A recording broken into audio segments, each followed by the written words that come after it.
शिवसेनेचे आमदार संजय भाऊ गायकवाड आपल्यासोबत आपण त्यांची बातचीत करणार आहोत। संजय भाऊ, 36 जिल्हे आहेत, पण यापैकी केवळ 18 जिल्ह्यांना मंत्रिपद मिळालं असं म्हणतात। 16 जिल्हे असे आहेत की ज्याला अजूनही मंत्रिपद नाही आहे, कॅबिनेटच नाही आहे। कशी लोकांची कामं होणार? बऱ्याच टीका टिप्पणी होते सरकारवर। आणि काही जिल्ह्यांना मंत्रिपद नाही याचा अर्थ राज्यामध्ये मुख्यमंत्री उपमुख्यमंत्री आहेत ना, ते तर तिथे लक्ष देऊ शकतात।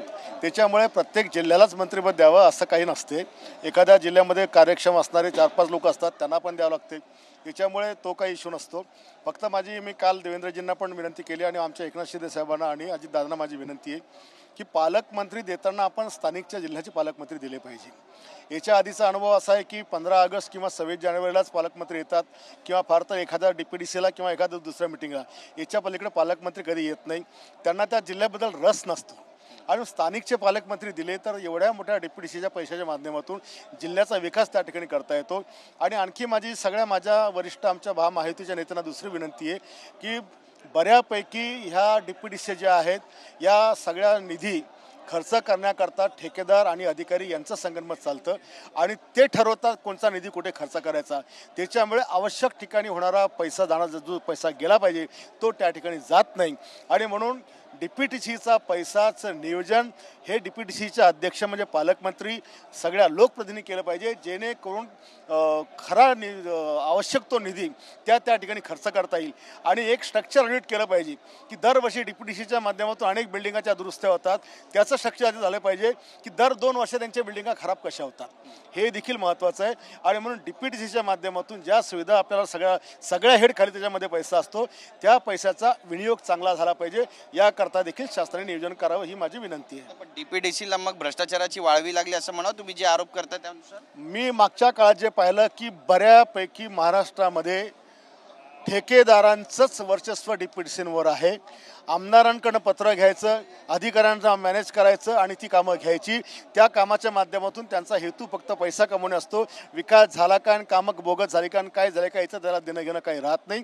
आणि म्हणून माझं स्पष्ट मत आहे की मी जो अनुभव या ठिकाणी घेतलेला आहे पुढच्या काळात असं होऊ नये ही अपेक्षा आहे। सरकार तुमचं आता मग कारवाई होणार का या सगळ्या ठेकेदारांवर, अधिकाऱ्यांवर? कारवाईपेक्षा आता भविष्यामध्ये आम्ही या गोष्टीवर मी अजितदादांशी पण मागे बोललो आणि आता पण मी देवेंद्रजी आणि एकनाथ शिंदे साहेबांना आपल्या माध्यमातून सांगतोय की या निधीचा विनियोग होण्याकरता लोकप्रतिनिधी जे सजेस्ट करतील तीच कामं त्यामध्ये घेतल्या गेली पाहिजे।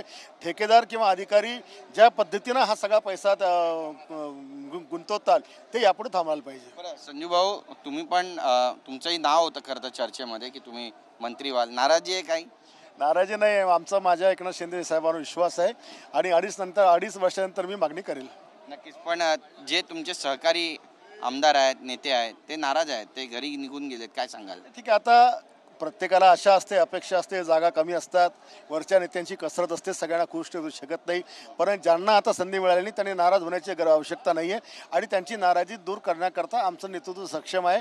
लवकरच त्यांची नाराजी दूर होतील आणि ती कामाला बाहेर पडतील। पण 2.5 वर्षाचा काळ पण मोठा आहे, कैसे बितेंगे ये दिन? कैसे बितेंगे, 2.5 वर्षाचा काळ कमी नाही आहे। एकनाथ शिंदे साहेबांनी करून दाखवला चमत्कार। पण आता 2.5 वर्ष थांबावं लागणार ना मंत्रिपदासाठी? मग काय, त्याला काही फरक पडत नाही। शेवटी आता नाही इलाज आहे, ज्याला दिलं त्याला आपण काढून त्याचा आपण करू शकत नाही। म्हणून प्रत्येकाने आता म्हणजे त्याला वेट अँड वॉचची भूमिका घ्यायला पाहिजे। एक महत्त्वाचं विधान केलं छगन भुजबळ यांनी, आपण पाहिलं की कालपासून काय काय घटनाक्रम आहे, घडामोडी घडत आहेत। लागे नाही चैना वहा नहीं रहना, बंडाचे सुद्धा संकेत देतात छगन भुजबळ। आणि आता म्हणालेत की देवेंद्र फडणवीस माझ्या मंत्रिपदासाठी आग्रही होते, पण नेमकं मग पत्ता कोणी कट केला हे हा संशोधनाचा भाग आहे, हे शोधावं लागेल। कसं पाहता या विधानाकडे? गंभीर विधान आहे? आणि बघा, ज्येष्ठ सभागृहातले जे नेते आहेत ज्यांना 7-7 टर्म त्यांच्या झाल्या, त्यांना अपेक्षा असतेच की त्यांचा सन्मान झाला पाहिजे। पण आता नेमकं त्यांच्या पक्षामध्ये अजितदादांनी काय भूमिका घेतली काय नाही हे तर आपण सांगू शकत नाही, कारण शेवटी सर्वस्वी हा पक्षाचा निर्णय, हा राष्ट्रवादी काँग्रेस पक्षाचा निर्णय आहे। त्याच्यामुळे त्यामध्ये आम्ही लोकांनी तोंड खुपसणं किंवा भाष्य करणं योग्य नाही। आता पुन्हा एकदा जरांगे पाटील म्हणतायत की 25 तारखेपर्यंत सर्व ज्या प्रलंबित मागण्या त्या पूर्ण करा मराठा समाजाच्या, अन्यथा मोठं आंदोलन करणार।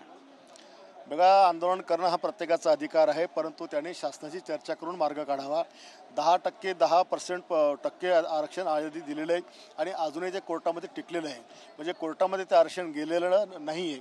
पण अजून त्यांच्या मनामधलं जे आरक्षण आहे ते मागण्याकरता त्यांनी सकारात्मक शासनाची चर्चा करावी असं माझं त्यांना आव्हान आहे। उपोषणाची सुद्धा ते त्या ठिकाणी म्हणतात की आम्ही उपोषणाला बसू।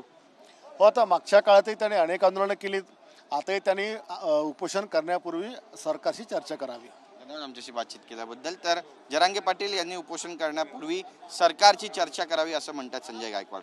कॅमेरा पर्सन योगेश गुरवसह गिरीश गायकवाड, TV9 मराठी, नागपूर.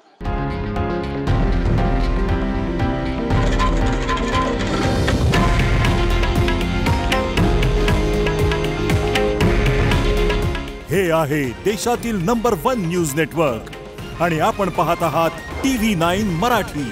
काळजी तुमची, हित महाराष्ट्राचं.